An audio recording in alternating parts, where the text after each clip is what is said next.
এই যে হ্যালো, কি হয়েছে? আপনি কাঁদছেন? কি হয়েছে আপনার? আরে কাঁদছেন কেন? কি হয়েছে না বললে কিভাবে বুঝবো?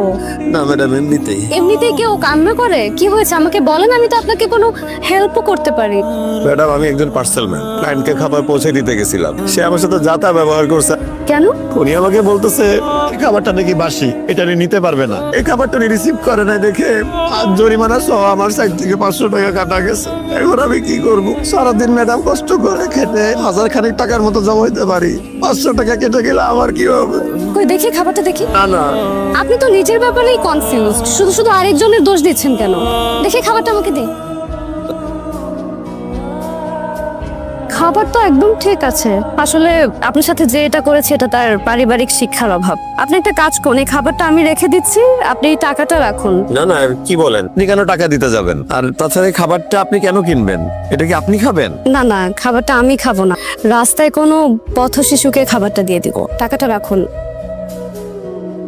এই শহরে এখনো এমন ভালো মানুষ আছে?